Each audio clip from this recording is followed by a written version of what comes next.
I stood in the doorway of my late mother's cabin, staring at beer cans floating in the hot tub, broken furniture scattered across the deck, and a massive hole punched through the living room wall. The stench of marijuana and vomit hit me like a freight train. My hands trembled as I pulled out my phone to call my father, the man who had given his affair partner's kids the keys to my inheritance without asking. What I discovered next would destroy our family forever and land 3 people in federal prison. The drive up to Pine Lake had been peaceful, just like every other time I had made this trip over the past 2 years since Mom passed away. I had been looking forward to a quiet weekend at the cabin, maybe doing some fishing, reading a book on the deck, and just remembering the good times our family had shared there. Mom had left me the cabin specifically because she knew how much I loved it. She used to say it was the one place where our family felt complete. But as I turned down the gravel driveway, something felt wrong immediately. The first thing I noticed were the tire tracks. Not just car tracks, but deep ruts in the grass where heavy vehicles had obviously been driven right across the lawn. Mom would have been horrified. She had spent years cultivating that grass, making sure it stayed green and healthy. Then I saw the deck. From a distance, it looked like a bomb had gone off. Chairs were overturned and broken. The outdoor table that Dad had built for Mom's 60th birthday was split completely in half, and that hole in the living room wall was visible even from outside. I parked my truck and sat there for a moment, trying to process what I was seeing. This wasn't just a party that got out of hand. This was systematic destruction.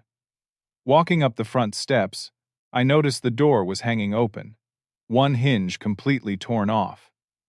Inside was even worse. The hardwood floors that Mom had refinished herself were stained with what looked like beer, wine, and God knows what else. Every single family photo that had hung on the walls was gone. Not just taken down, but the frames were smashed and scattered across the floor like someone had deliberately destroyed them. I moved through the cabin in a daze, documenting everything with my phone camera.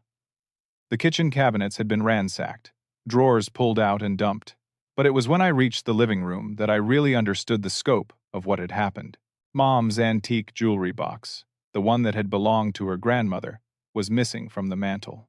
Grandpa's Purple Heart medal and his collection of military ribbons, displayed in a shadow box that Mom had treasured, were gone. The bookshelf that had held Mom's first edition novels, some worth hundreds of dollars each, was completely empty. This wasn't just vandalism. This was theft. I was standing there trying to figure out how to even begin cleaning up when I heard someone calling my name from outside. Mrs. Peterson, the neighbor who lived about a quarter mile down the road, was walking up the driveway with her husband Carl. "Dawn, honey, we were hoping you'd come by soon," she said, giving me a hug that smelled like cinnamon and concern. "We've been so worried about what happened here." "What exactly did happen?" I asked, though I was almost afraid to hear the answer. Carl shook his head grimly. "Started about 10 days ago. First, it was just a few kids, maybe 5 or 6. We figured your dad had given permission for some kind of small gathering. But then, more cars kept showing up. By the 3rd day, there were easily 15, 20 people here at all times. The music was so loud we could hear it at our place," Mrs. Peterson added. "And the language, Dawn. I've never heard such horrible language. We almost called the police then, but Carl thought maybe we should try talking to them first." "Did you?" "We tried," Carl said. "Walked over there on day 4. Some kid with tattoos covering his arms told us to mind our own business, said they had permission from the owner, and they'd be gone by the weekend. That was a lie, obviously." Mrs. Peterson nodded vigorously. "The worst part was the U-Haul trucks. We saw at least 3 different ones over the week, people loading them up with boxes and furniture. We knew that wasn't right, but we didn't know how to reach you. A U-Haul truck." My stomach dropped. What kind of stuff were they loading? Hard to say for sure from our place, but we saw them carrying out what looked like furniture, boxes, Even that beautiful wooden chest your mother used to keep on the porch. I felt like I was going to be sick. That chest had been in our family for 3 generations. Mom used to store quilts in it that her own grandmother had made. Did you happen to see any license plates or get names? Carl pulled out a small notebook. I wrote down what I could see. The last U-Haul had Illinois plates. Most of the cars were local, but there were a few from out of state. I took the notebook gratefully, my hands still shaking. I can't believe Dad gave them permission for this. Mrs. Peterson and Carl exchanged a look that I didn't understand at the time. Dawn, she said gently. We saw your father here once during the week. He came by with a woman we didn't recognize. Hispanic lady, maybe 40 years old. They only stayed about 20 minutes, and when they left, she was carrying a box. My father had been here, with some woman, and they had taken things. After the Petersons left, I continued my walk through the cabin. In the bedroom that had been mine as a kid, I found something that made my blood run cold. Hidden behind the dresser, partially covered by clothes that had been thrown around, was a small digital camera. It wasn't mine, and it definitely hadn't been there the last time I visited. I picked it up carefully, not wanting to disturb any fingerprints that might be on it. The camera was still on. Memory card nearly full. Someone had been recording activities in the cabin. But why? Looking around the destroyed room, seeing my childhood belongings scattered and broken, I felt something shift inside me. The shock was wearing off, replaced by a cold, determined anger. This wasn't just a prank or a party that got out of control. This was organized, planned, and my own father had somehow been part of it. I walked back outside and called Dad's number. He answered on the second ring. Don, how's it going, son? Dad, I'm at the cabin. There was a long pause. Oh, is everything?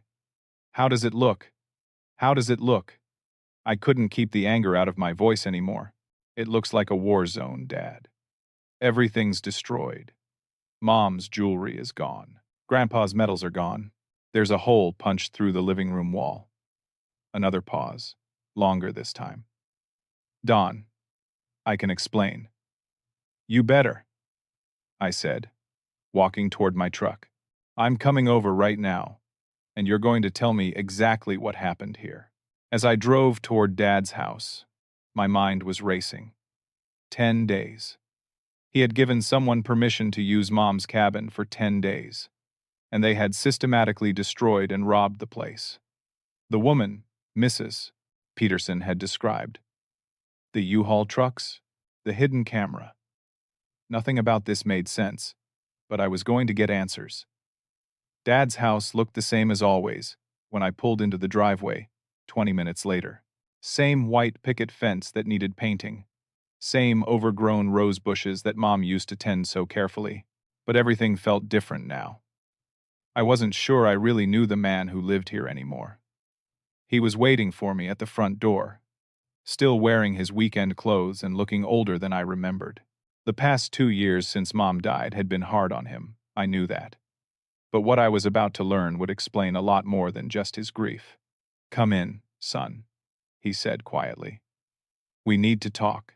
I followed him into the living room and immediately noticed something I had missed on previous visits. There were 2 coffee cups on the table, and one of them had lipstick on the rim. A woman had been here recently. Dad, I said, setting my phone on the table and pulling up the photos I had taken at the cabin. I want you to look at these and tell me how this happened. He took the phone with trembling hands and scrolled through the images.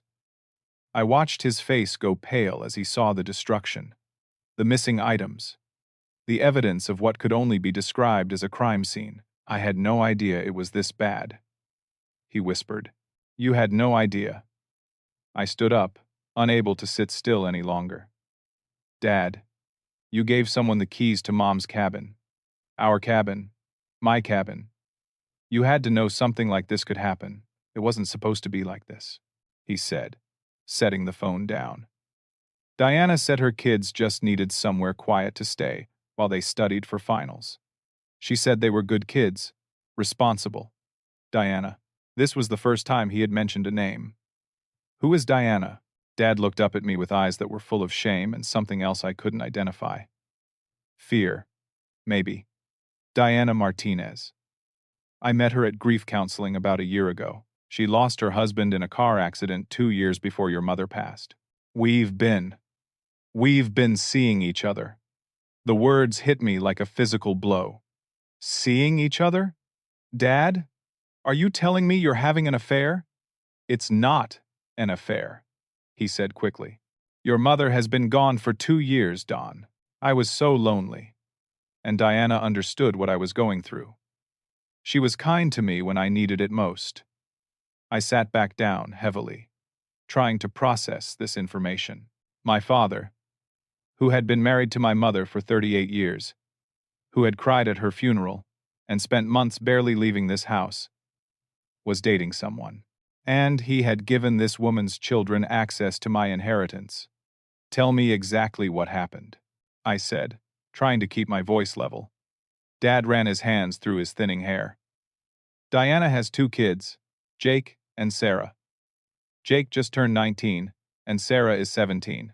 They're both in college, or at least Jake is. Diana was worried about them because they didn't have anywhere quiet to study for their final exams.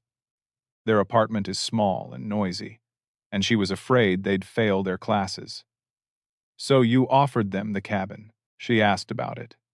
He admitted. She had seen pictures of the place, and she thought it would be perfect. Quiet, peaceful, away from distractions. I thought it would just be the 2 of them for a weekend, maybe a week at most. I pulled out my phone again and showed him the notebook Mrs. Peterson had given me. Dad, this went on for 10 days. There were 15 to 20 people there at any given time. The neighbors saw U-Haul trucks loading up furniture and belongings. This wasn't studying for finals. He stared at the notebook pages, his face growing paler. She told me they might bring a friend or 2 to help them stay motivated. She said kids study better in groups sometimes. A friend or 2. I scrolled to a photo of the destroyed living room. Look at this damage, Dad. Look at what's missing. Mom's jewelry box is gone. Grandpa military medals are gone. Hundreds of dollars worth of first edition books. This was organized theft. No, he said, shaking his head. Diana wouldn't do that. Her kids wouldn't do that. They're good kids from a good family. But even as he said it, I could see the doubt creeping into his eyes. Dad, how well do you really know this woman?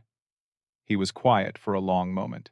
We've been dating for about 8 months now. She's been wonderful to me, Dawn. She listens when I talk about your mother. She doesn't get jealous of my grief. She's helped me feel human again. And in those 8 months, how much money have you given her? Another long pause. What do you mean? Dad, I'm asking you directly. Have you given Diana Martinez money? His silence was answer enough. But eventually he spoke. She's had some financial troubles. The insurance settlement from her husband's accident wasn't as much as expected. She was behind on rent a few times, and her car needed repairs. I helped out when I could. How much? Dawn. It's not what you think. How much, Dad? He got up and walked to the kitchen, returning with a checkbook. He flipped through several pages of check stubs, his face growing more troubled with each one. Maybe $3,000 over the past few months. But she always said she'd pay me back when things got better. $3,000. To a woman he had known for less than a year. A woman whose children had just destroyed and robbed the cabin my mother had left specifically to me. Dad, has Diana been inside the cabin before? Well, yes. I gave her a tour a few months ago. She was curious about the place since I talked about it so much. She loved how cozy it was, how much history it held for our family. A chill ran down my spine. When you gave her this tour, did she ask questions about the furniture? About Mom's belongings? Dad's face went very still. She was interested in the antiques. She said she loved old things. Family heirlooms. She asked about the jewelry box. Said it was beautiful. and she was impressed by your grandfather's military collection. Dad, I said slowly, did it ever occur to you that she might have been casing the place? Casing it? Don. That's ridiculous. Diana isn't some kind of criminal. She's a grieving widow trying to raise 2 kids on her own. But his voice lacked conviction now. I could see him starting to put together the same pieces I was assembling in my mind. I need to meet her, I said, tonight. I need to look this woman in the eye and hear her explanation for what happened. Dad reached for his phone reluctantly. Dawn, maybe we should wait until tomorrow. Give everyone time to calm down. No, Dad. Tonight. Call her right now and tell her we need to meet. Tell her I want to discuss what happened at the cabin. He dialed the number slowly, and I could hear it ringing through the speaker. A woman's voice answered, speaking rapid Spanish before switching to English. Richard, what's wrong? You sound upset. Diana, I'm here with my son Don. We need to talk about what happened at the cabin this week. There was a long pause on the other end. What do you mean, what happened? The kids finished their studying and came home. I thought everything went fine. Diana, Dad said, looking at me. Don says there was significant damage to the property, and some things are missing. Another pause, longer this time. Missing? What kind of things? I took the phone from Dad. This is Don Martinez. I'd like to meet with you tonight to discuss the $10,000 worth of damage and theft that occurred at my cabin this week. $10,000. Her voice went up an octave. That's impossible. My kids would never. Where would you like to meet? I cut her off. I have photos, witness statements, and evidence that needs to be explained. The line was quiet for nearly 30 seconds. Finally, she spoke again, her voice much smaller than before. There's a diner on Route 12. Murphy's. We could meet there in an hour. Well, be there, I said, and hung up. Dad was staring at me with an expression I had never seen before, part fear, part realization, part something that looked almost like relief. Dawn, he said quietly, what if you're right about her? I put my hand on his shoulder. Then we're going to find out together, and we're going to fix this. But as we drove toward Murphy's diner, I had a sinking feeling that we were about to discover something much worse than simple greed. The way Diana had paused when I mentioned the missing items, the way she had asked what kind of things rather than expressing shock that anything was missing at all. This woman knew exactly what had happened at the cabin, and I was beginning to suspect she had planned every bit of it. Murphy's Diner was one of those old-fashioned places, with red vinyl booths and coffee that could strip paint. Dad and I arrived first, and chose a booth near the back where we could have some privacy. I had printed out several of the photos from the cabin and organized them in a folder, along with the list of missing items I had compiled. When Diana Martinez walked through the door 15 minutes later, I understood immediately why my father had been drawn to her. She was attractive in a warm, approachable way, with dark hair pulled back in a neat ponytail, and a face that seemed naturally kind. She wore a simple blue dress and carried herself with the kind of confidence that came from someone used to making a good impression. But as she approached our table, I noticed something else. Her eyes were constantly moving, scanning the other customers, checking the exits. This wasn't a woman coming to clear up a misunderstanding. This was someone who was nervous about being cornered. Richard, she said, sliding into the booth across from us and reaching over to squeeze Dad's hand. I'm so sorry about all this confusion. Diana, Dad said. This is my son, Don. She turned to me with a smile that didn't quite reach her eyes. I've heard so much about you. Richard is so proud of you. Miss Martinez, I said, opening my folder. I'd like to show you some photos of the condition your children left my cabin in. I slid the first photo across the table. It showed the hole in the living room wall. Her face went pale, but she recovered quickly. Oh my God, she said, putting her hand to her chest. I had no idea. Jake didn't tell me about any damage. I slid across 3 more photos, showing the destroyed furniture, the stained floors, and the ransacked kitchen. These were taken yesterday morning. According to my neighbors, the party lasted for 10 days and involved 15 to 20 people. 20 people. She looked genuinely surprised. Jake told me he was bringing one friend to help him study. This is terrible. So far, her reaction seemed authentic. But I was about to test that. Miss Martinez, I have here a list of items that were stolen from the cabin. I placed a typed sheet in front of her. The total value is approximately $52,000. Her composure cracked for just a moment. I saw something flicker across her face, too quick to identify, before she regained control. Stolen, she said, scanning the list. These are antiques. Family heirlooms. My children would never steal anything, especially not from Richard's family. The items are gone, I said simply. My neighbors witnessed people loading U-Haul trucks with boxes and furniture over the course of the week. Since your children were the only ones with keys and permission to be there, I need to know where these items are. Diana stared at the list for a long time, her finger tracing down the entries. Some of these things, I remember them from when Richard showed me around the cabin. You photographed them, didn't you?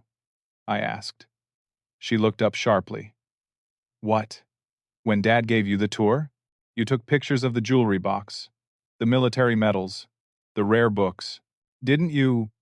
I might have taken a few photos. Richard's family history is so interesting.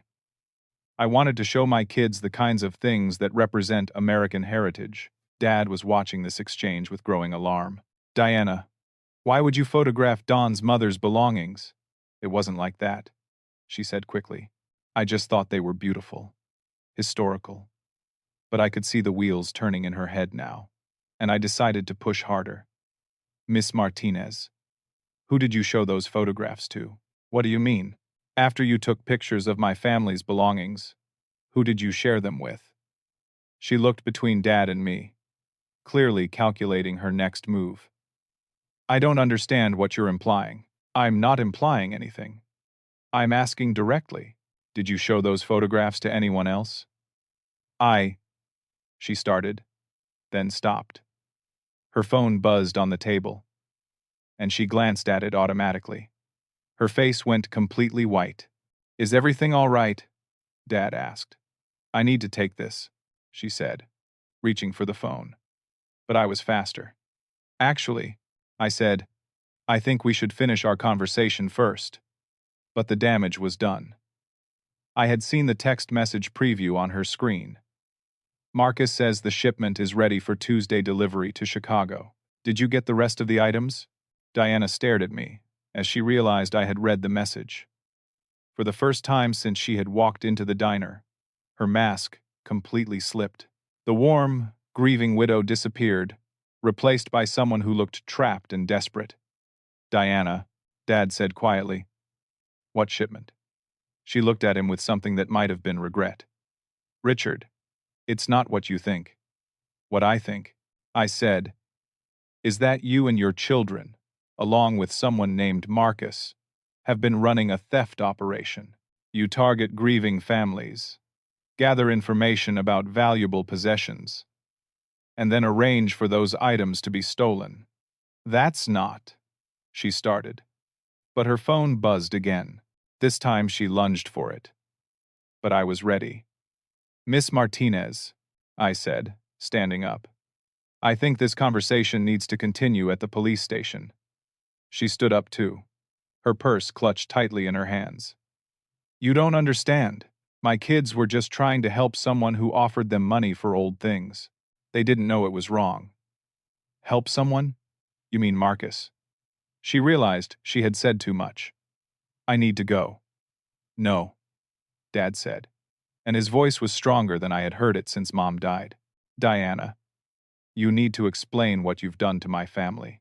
Tears started rolling down her cheeks, but I wasn't sure if they were real or calculated. Richard, I never meant for anyone to get hurt. When Marcus saw the pictures I took, he said those things were just sitting there, collecting dust. He said no one would even notice if a few pieces went missing. A few pieces, I said.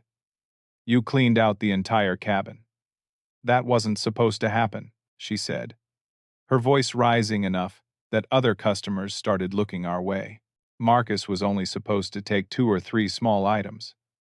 But when Jake and Sarah told their friends, and those friends told their friends, it turned into a free-for-all. I finished. She nodded miserably. Marcus brought more people than I agreed to. They took everything they could carry. I tried to stop it when I realized how bad it had gotten, but it was too late. Dad's face was a mixture of heartbreak and anger. Diana, how long have you been planning this? I wasn't planning anything, she insisted. I met Marcus at my cousin's house about 6 months ago. He deals in antiques and collectibles.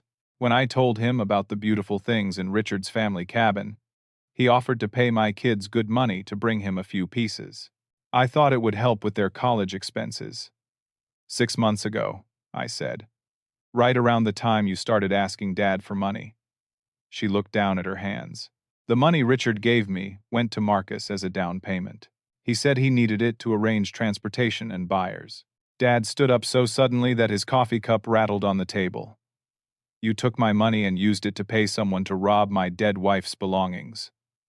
Richard, please, she said, reaching for his arm. I never wanted it to go this far. He pulled away from her touch. How many other families have you done this to? Her silence was answer enough.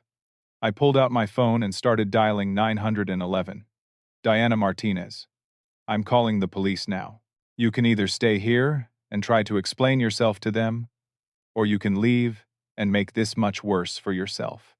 She looked at Dad one more time, and I saw genuine pain in her eyes. Whatever else she was, she had developed real feelings for my father, but that made her betrayal even more calculated and cruel. Richard, she whispered. I'm sorry. Then she turned and walked quickly toward the exit. I started to follow her, but Dad put his hand on my arm. Let her go, son, he said.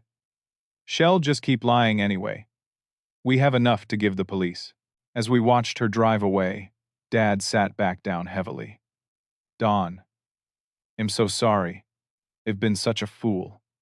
Dad, I said, sitting beside him. She targeted you specifically because you were vulnerable. This isn't your fault. But I knew it was going to take a lot more than words to help him forgive himself. And we still had to figure out how to get Mom's belongings back from Marcus and whoever he was working with. The text message about Tuesday's delivery to Chicago meant we were running out of time. If those items left the state, we might never see them again. I finished dialing 911 and asked for the police. It was time to turn this from a family matter into a criminal investigation. Detective Sarah Williams arrived at Murphy's Diner within 20 minutes of my call, along with Officer Martinez, no relation to Diana, thankfully. Detective Williams was a woman in her 40s with graying hair and the kind of direct, no-nonsense manner that immediately made me feel like we were in capable hands. Mr. Johnson, she said, settling into the booth where Diana had been sitting just an hour earlier. Why don't you start from the beginning and tell me exactly what happened? I walked her through the entire story, from discovering the destroyed cabin to the confrontation with Diana, including the text message I had seen about the Tuesday shipment to Chicago. Dad filled in the details about his relationship with Diana and the money he had given her. Detective Williams took careful notes and asked pointed questions that showed she understood the scope of what we were dealing with. The mention of Chicago and organized shipments suggests this isn't just local theft, she said when we finished.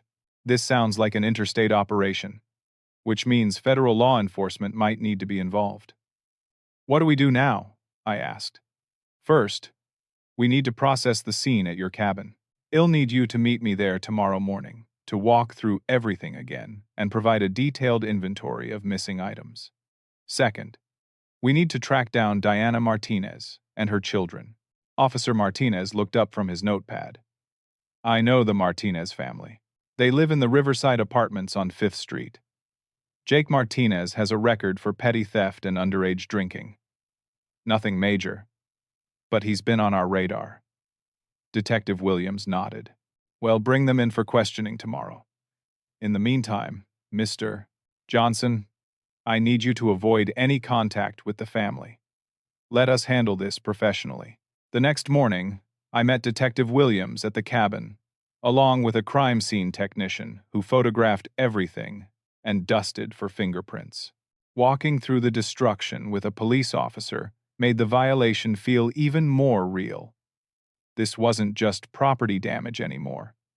It was evidence of multiple felonies.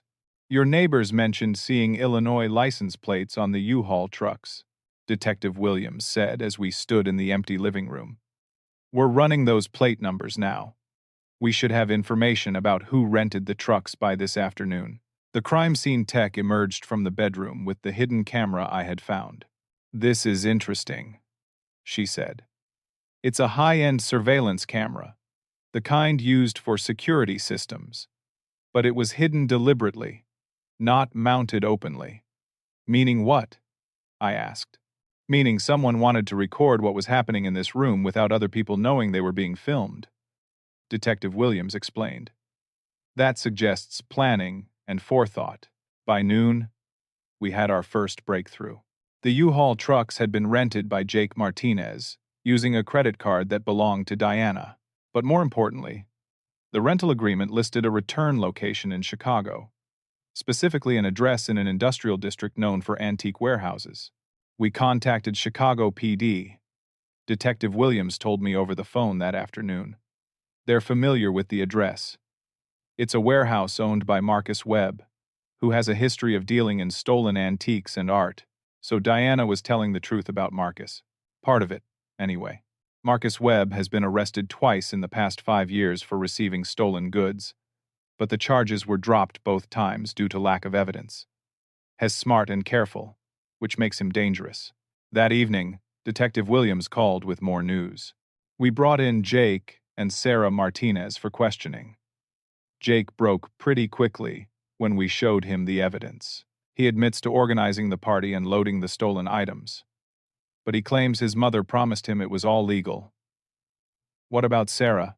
She's 17, so her mother has to be present for questioning.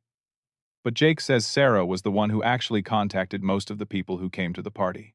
She used social media to invite friends, and those friends invited more friends. It snowballed from there, and Diana. She's hired a lawyer and isn't talking, but we have enough evidence to charge her with conspiracy to commit theft and fraud. The federal authorities are also interested now because of the interstate transportation of stolen goods. 3 days later, Detective Williams asked me to come to the station for an update that would change everything. We executed a search warrant on Diana's apartment, she said, leading me into a conference room filled with boxes of evidence. What we found suggests this operation is much bigger than we initially thought. She opened the first box and pulled out a photo album. Diana has been documenting valuable items from at least 12 different families over the past 2 years. All of them are people she met through grief counseling or support groups. I flipped through the album and felt sick. Page after page of photographs showed antique furniture, jewelry, art, and collectibles. Each photo was labeled with notes about value and portability. She's been doing this for 2 years, at least, and Marcus Webb wasn't just a fence. He was the organizer. We found text messages going back 18 months detailing a systematic approach to targeting recently bereaved families throughout the Midwest. Officer Martinez joined us and added more disturbing details. We've identified victims in Wisconsin, Iowa, Indiana, and Illinois. The pattern is always the same. Diana befriends someone who has recently lost a spouse, gains their trust, photographs valuable items, and then arranges for theft. How much money are we talking about? I asked. Detective Williams consulted her notes. Conservatively, over $2 million in stolen goods over the past 2 years. But here's the most important part. We think we know where your family's items are. She pulled out a manila folder containing surveillance photos of the Chicago warehouse. The FBI conducted surveillance on Marcus Webb's operation yesterday. They photographed several trucks arriving with Illinois plates. Based on the timing and the truck descriptions, we believe Tuesday's shipment included your mother's belongings. Can you get them back? That depends on what happens next, she said. The FBI is planning a coordinated raid on the warehouse and 2 other storage facilities Webb uses. If we're lucky, we'll recover property from multiple victims, including yours. When? Tomorrow morning. But Dawn, I need you to understand that even if we recover the items, they'll be held as evidence for months while the case proceeds. And there's always a chance that some things have already been sold and moved out of state. That night, I sat with Dad in his living room, both of us trying to process everything we had learned. The woman he had trusted, had given money to, had fallen in love with, was a criminal who had been systematically targeting grieving families for 2 years. Dawn, Dad said quietly. I keep thinking about all the things I told her about your mother. All the stories I shared about the cabin, about our family history. She used all of that against us. Dad, you couldn't have known. But I should have been smarter. I should have protected your mother's memory better. I put my hand on his shoulder. You were grieving. You were lonely. Diana Martinez is a predator who took advantage of that. None of this is your fault. My phone rang. Detective Williams. Dawn, the federal raid is happening at 6 a.m. tomorrow. I wanted you to know that we're also arresting Diana Martinez and Marcus Webb at the same time. This case is about to break wide open. What does that mean for getting Mom's things back? It means we're going to find out exactly how deep this conspiracy goes, she said. And hopefully, we're going to get justice for your family and a lot of other families who have been victimized. After I hung up, Dad looked at me with something I hadn't seen in his eyes since Mom died. Hope, son, he said. I think tomorrow we're going to start getting our lives back. The federal raid on Marcus Webb's warehouse operation happened exactly as Detective Williams had promised. At 6 a.m. on a cold Thursday morning, FBI agents simultaneously hit 3 locations in Chicago, while local police arrested Diana Martinez at her apartment. By 7:30, I was getting a phone call that would change everything. Dawn, this is Agent Rebecca Chen with the FBI, the voice said. Detective Williams asked me to call you directly with an update on the recovery operation. Did you find my family's belongings? We found a lot more than that, she said. Mr. Johnson, we've recovered property belonging to 47 different families across 6 states. This wasn't just theft. It was organized estate fraud on a massive scale. Agent Chen explained that Marcus Webb's operation was far more sophisticated than anyone had realized. He had been running what amounted to a traveling theft ring, with Diana Martinez as one of several scouts in different states. Each scout was responsible for identifying vulnerable families and cataloging valuable possessions. Diana Martinez was actually one of the smaller players. Agent Chen continued. We've identified at least 8 other people who were working similar territories throughout the Midwest.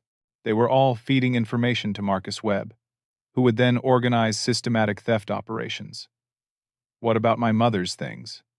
We found most of them, she said.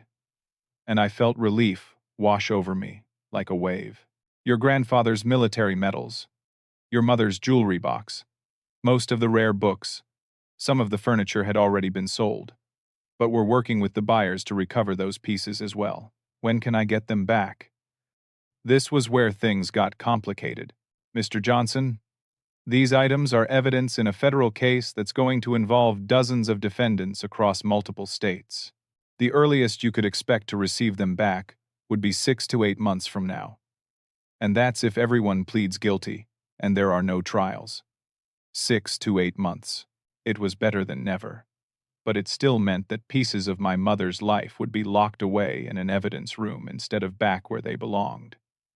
Agent Chen must have sensed my disappointment. There is some good news, though. Marcus Webb is cooperating with our investigation in exchange for a reduced sentence recommendation. Hes providing detailed records of every transaction, every theft, every person involved in the network. What does that mean for Diana? Diana Martinez is in serious trouble. Grand theft, conspiracy, wire fraud, racketeering. She's looking at 10 to 15 years in federal prison, minimum. After I hung up, I drove over to Dad's house to update him on the call. I found him sitting in Mom's old chair in the living room, holding a photo of the two of them from their 30th wedding anniversary. The FBI found most of Mom's things, I told him. He looked up with tears in his eyes. Thank God. But Dad, we need to talk about the legal process. This is going to take months to resolve, and you're going to be called as a witness in Diana's trial. He nodded slowly. I've been thinking about that, about having to testify against her. How do you feel about that? Angry, he said immediately. But not just at her, at myself, Dawn. I've been going to grief counseling every week for the past 2 years. And now I find out that Diana was using that group to target vulnerable people. She was sitting in those sessions, listening to people share their deepest pain, and planning how to rob them. I sat down across from him. Dad, have you thought about warning the other people in your grief counseling group? Detective Williams already did that. Turns out Diana had been asking questions about other people's family heirlooms and valuable possessions. 2 other families in the group had been considering inviting her to their homes. The scope of Diana's manipulation was staggering. She had turned a safe space for grieving people into a hunting ground for victims. Dad, I think you should consider getting some individual therapy to help process all this. I already called Dr. Peterson this morning, he said. I have an appointment next week. Dawn, I need to understand how I let this happen. How I let someone use my love for your mother against me. Over the next few weeks, as the legal case unfolded, we learned more disturbing details about Diana's operation. She had been working for Marcus Webb for 3 years, not 2. Before targeting grieving families, she had been running romance scams online, convincing lonely men to send her money for various fabricated emergencies. She's what we call a professional victim. Detective Williams explained during one of our meetings. She's exceptionally skilled at identifying what people need emotionally, and then providing just enough of it to gain their trust. Jake and Sarah Martinez were both charged as juveniles and agreed to cooperate with the investigation in exchange for probation and community service. During their interviews, they revealed that their mother had been telling them for years that they were helping redistribute wealth from rich families who didn't appreciate what they had. She convinced them they were like Robin Hood. Detective Williams said, taking from people who had too much and giving to families who needed it. She's very good at rationalizing criminal behavior. The hardest part came when Agent Chen called to tell us about Diana's attempt to contact Dad directly from jail. She's been trying to call your father collect from the county jail, Agent Chen said. She's also sent 2 letters asking him to visit her. What did she say? The usual manipulation tactics. She claims she's been set up by Marcus Webb, that she was forced to participate in the thefts, that she really did care about your father and never meant for him to get hurt. Dad had refused the phone calls and returned the letters unopened, but I could see the emotional toll it was taking on him. Part of him still wanted to believe that Diana had genuinely cared for him, even though all the evidence showed their entire relationship had been a calculated deception. The thing that makes me angriest, Dad told me one evening as we worked together to clean and repair the cabin, isn't that she stole your mother's things. It's that she stole my grief. What do you mean? I mean that for 8 months, I thought I was healing. I thought I was learning to live without your mother in a healthy way. But now, I realize that everything I felt during that time was based on lies. Diana didn't care about my grief. She was using it. We worked in silence for a while, replacing damaged floorboards and repainting walls. Finally, Dad spoke again. Dawn, I want you to know that I'm changing my will. I looked up from the board I was nailing down. Dad, you don't need to. Yes, I do. I already talked to a lawyer. Everything is going to you, just like it should have been all along. And I'm setting up a trust to make sure that if anything happens to me, no one can ever manipulate their way into your inheritance. It was a smart decision, but it made me sad that Diana's betrayal had forced him to think this way. Dad, we're going to get through this. I know we are, son. And when we do, I'm going to make sure that other families don't go through what we went through. What do you mean? I'm going to work with the Grief Counseling Center to develop better screening procedures and warning systems. And I'm going to volunteer to talk to other bereaved families about how to protect themselves from predators like Diana. It was the first time since this whole nightmare began that I felt genuinely proud of my father. He was taking his pain and turning it into something that could help other people. That was exactly the kind of thing Mom would have wanted him to do. But we still had one more confrontation ahead of us. Agent Chen had called to let us know that Diana wanted to make a deal. She was offering to provide information about other criminal networks in exchange for a reduced sentence. And part of that deal involved meeting with the families she had victimized. She claims she wants to apologize and make amends, Agent Chen said. But I need you to understand that this could also be another manipulation tactic. I looked at Dad. What do you think? I think, he said slowly, that I need to hear what she has to say, not for her sake, but for mine. I need to look her in the eye one more time and understand exactly who she really is. The meeting was scheduled for the following week in the federal courthouse, with FBI agents and lawyers present. It would be our final chance to confront Diana Martinez and hopefully to get the closure we needed to move forward. The federal courthouse in downtown Springfield felt like an imposing fortress as Dad and I walked through security the following Tuesday morning. Agent Chen met us in the lobby, along with the federal prosecutor, Assistant U.S. Attorney Michael Thompson, who had been assigned to Diana's case. Before we go in, Agent Chen said, I want you both to understand that Diana Martinez has been coached by her attorney on what to say and what not to say. Don't expect a full confession or complete honesty. She's trying to minimize her sentence, not clear her conscience. What exactly is she offering in exchange for leniency? I asked.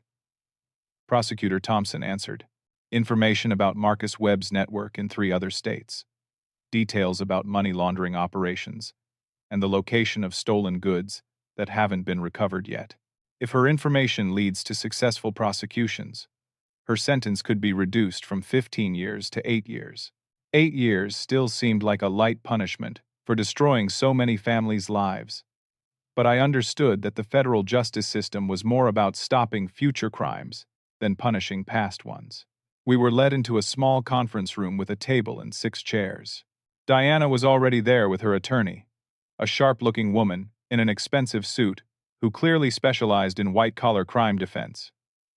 Diana looked different than she had at the diner, thinner, older, wearing a jail jumpsuit instead of the careful middle-class facade she had maintained before. But when she saw Dad, her face immediately softened into the same warm expression I had seen her use during their first meeting. Even now, even facing federal charges, she was still working her manipulation. Richard, she said quietly, thank you for coming. I know how hard this must be. Dad sat down across from her but didn't respond. I could see him studying her face, trying to reconcile the woman he thought he knew with the criminal sitting in front of him. Miss Martinez, Prosecutor Thompson began, you've indicated that you have information about stolen property that hasn't been recovered by federal agents. Specifically, you claim to know the whereabouts of items taken from families in Wisconsin and Iowa. I do, she said, opening a folder her lawyer had provided. Marcus had 3 separate storage facilities. The FBI only found 2 of them. Agent Chen leaned forward. Where's the 3rd facility? Before I answer that, Diana said, looking directly at Dad, I want Richard and Dawn to know that I never intended for their family to be hurt the way they were. Miss Martinez, her attorney warned quietly. No, I need to say this, Diana continued. Richard, what I felt for you was real. I know you can't believe that now, but it was real. When I first met you in grief counseling, I wasn't there to target anyone. I was there because I really was grieving my husband, Dad spoke for the first time since entering the room. When did that change? Diana looked down at her hands. Marcus approached me about 6 months after we started dating. He had been watching me, studying how I interacted with people in the grief group. He offered me $5,000 to photograph valuable items in just one family's home. Our home, I said. Your cabin, she corrected. Marcus had researched your family online. He knew about your mother's antique collection from her obituary, which mentioned her love of historical artifacts. Agent Chen was taking notes furiously. So Marcus Webb specifically targeted the Johnson family. Not initially, Diana said. He gave me a list of 12 families from obituaries across the state. The Johnsons were just one option, but when I started dating Richard and saw the cabin, she trailed off. You saw an opportunity. Dad finished for her. I saw enough valuable items to pay off my debts and put my kids through college, she admitted. Marcus offered me $25,000 for access to the cabin and detailed photos of everything inside. $25,000. I felt sick thinking about how thoroughly she had planned our family's victimization.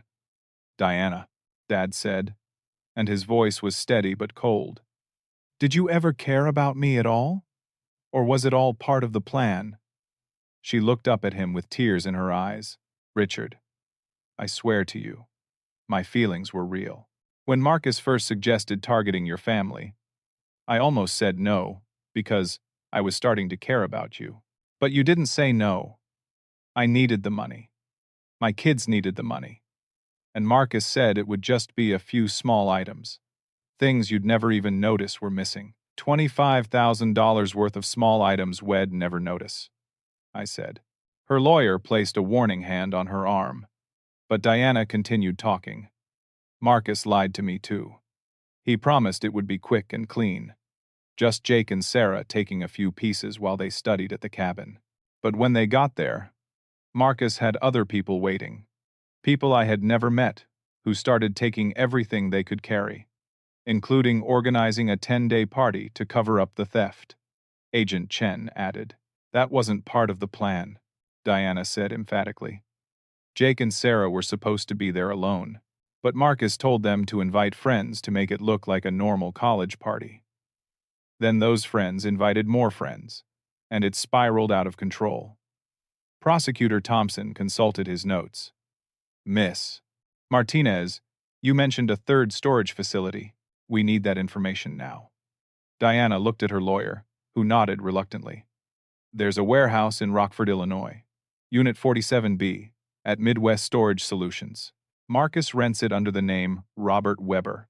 Agent Chen was already on her phone, passing the information to the Chicago field office. What's in that unit? I asked. Items from families in Wisconsin, Iowa, and Indiana, Diana said. Also some of the furniture from your cabin that was too large for the Chicago warehouse. My heart jumped. Which furniture? Your mother's rocking chair, the dining room table, a wooden chest from the porch. Mom's rocking chair. She had sat in that chair every evening for 20 years, reading books and watching the sunset over Pine Lake. I had thought it was gone forever. Diana, Dad said suddenly. I need to ask you something directly. Anything, Richard. How many other men like me have you done this to? She was quiet for a long moment. Finally, her attorney answered for her. My client's cooperation agreement covers criminal activities involving 4 other individuals over the past 3 years. 4 other men. 4 other widowers who had trusted Diana with their grief and their homes and their family histories. Are they testifying against you too? Dad asked. Diana shook her head. 2 of them don't know yet. Marcus was careful to make their thefts look like break-ins. They think they were just randomly burglarized. And the other 2, one died last year of a heart attack, she said quietly. The other moved to Florida after his house was robbed. He doesn't know I was involved. I felt a surge of anger that surprised me with its intensity. So we're the only family that figured out what you were really doing. You're the only family that had neighbors who paid attention, Diana admitted. Most of Marcus' operations happened in rural areas, where houses are isolated. Your cabin was our first job in a neighborhood where people could see what was happening. Agent Chen got off her phone. The Rockford unit is being secured as we speak. We should have access to it within the hour.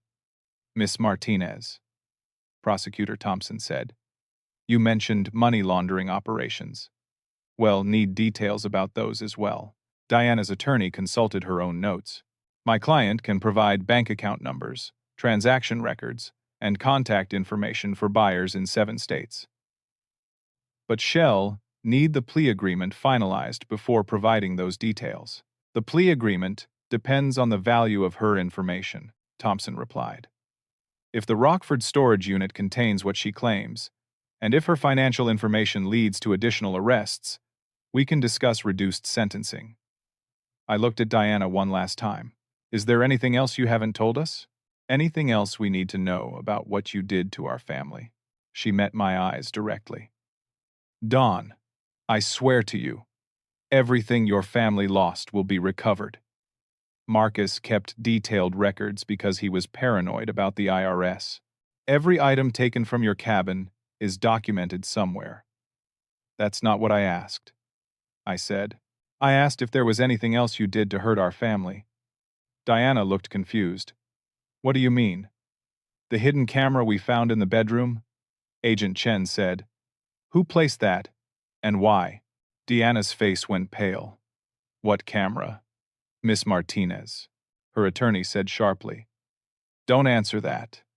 But Diana was already shaking her head. I don't know anything about a camera. Marcus never mentioned a camera. Agent Chen and Prosecutor Thompson exchanged glances. Miss Martinez, Agent Chen said.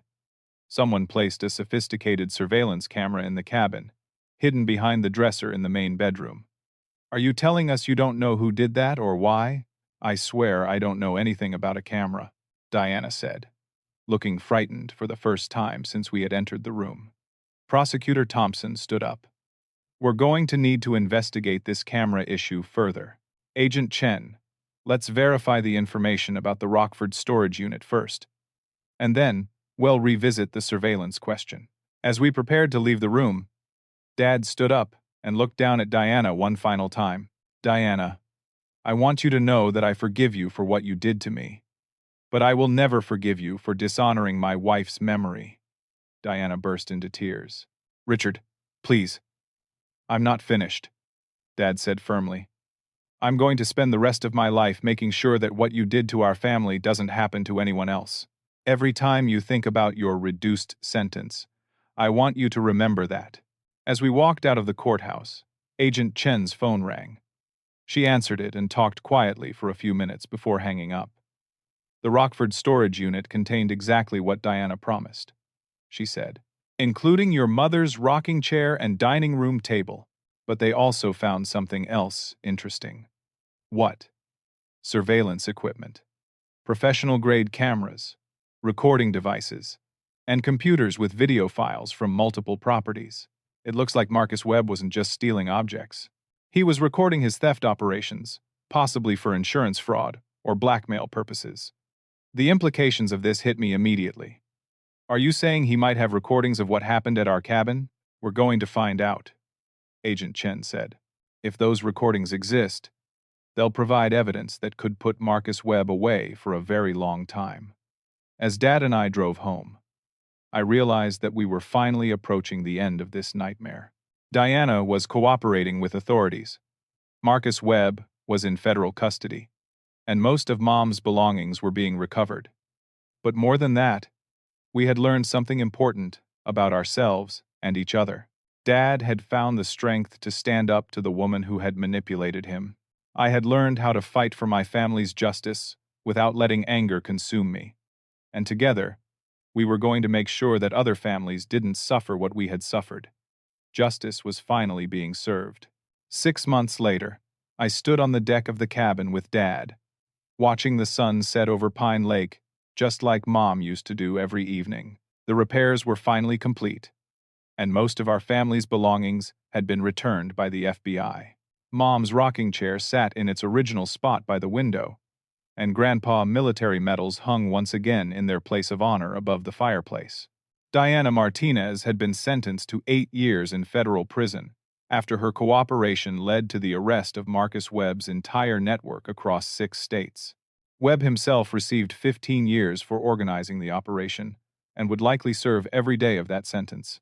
Jake and Sarah Martinez had completed their community service and were both enrolled in college, using their experience to speak at high schools about the consequences of criminal behavior. "You know what's funny?" Dad said, settling into the chair beside me with 2 cups of coffee. "I feel like I understand your mother better now than I did when she was alive." "What do you mean?" "Going through all her belongings when they were returned, reading her letters and journals, seeing how much care she put into preserving our family history. I realize now that she wasn't just collecting antiques. She was creating a legacy." The FBI had recovered 93% of the items stolen from our cabin, including several pieces we didn't even know were missing. But the real victory wasn't getting our stuff back. It was what had happened to our relationship in the process. "Dad," I said, "I'm proud of how you handled everything after we found out about Diana." He smiled sadly. "I made a lot of mistakes, son. I let loneliness make me vulnerable to someone who was using me. But when you found out the truth, you did the right thing. You helped the police. You testified against her. And you're using your experience to help other families." This was true. Dad had partnered with grief counseling centers across the state to develop educational programs about financial and emotional exploitation. He spoke to support groups every month, teaching people how to protect themselves from predators who target the bereaved. "The grief counselor told me something interesting last week," Dad continued. "She said that people who have been victimized by predators often become the strongest advocates for others. It's like going through that betrayal teaches you something about human nature that you can't learn any other way." Agent Chen had called the previous week with the final update on the case. Marcus Webb's computers had contained video recordings of theft operations in 43 different homes across 8 states. The evidence had led to additional arrests and the recovery of property worth over $6 million. "But here's the most important thing we learned," Dad said, putting his hand on my shoulder. "Family isn't about the things we inherit. It's about the love we share and the way we take care of each other." I thought about that as we sat in comfortable silence, watching the lake turn from blue to gold in the setting sun. When Mom died, I had thought the cabin was important because it contained her belongings. But what made it truly special was being here with the people I loved, creating new memories while honoring old ones. "Dad, there's something I want to discuss with you." "What's that?" "I want to set up a foundation in Mom's name. Something that helps families who have been victimized by financial exploitation." His face lit up. "Tell me more." "I've been talking to a lawyer about establishing the Margaret Johnson Foundation for Family Protection. It would provide legal assistance to families who have been targeted by inheritance scams. And it would fund education programs, like the one you're already doing with grief counseling centers." "Dawn, that's a wonderful idea. Your mother would love that. I want you to be the executive director," I continued. "You understand both sides of this problem. You know what it's like to be victimized. But you also know how to fight back and recover." Tears started running down Dad's cheeks. "Son, I can't think of anything I'd rather do with the rest of my life." As we talked about the foundation over the next hour, I realized that Diana Martinez had inadvertently given us a gift. By betraying our family, she had forced us to come together in a way we might never have managed otherwise. Dad and I were closer now than we had been since Mom died, united by a common purpose and a shared understanding of what really mattered. The sun disappeared behind the trees, and Dad started to get up to go inside. But then he paused and looked back at the lake. "Dawn, do you remember what your mother used to say about sunsets?" I smiled. "She said every sunset was God's way of reminding us that endings can be beautiful." "That's right. And I think she was talking about more than just the end of the day." He was right. This whole experience had been an ending of sorts.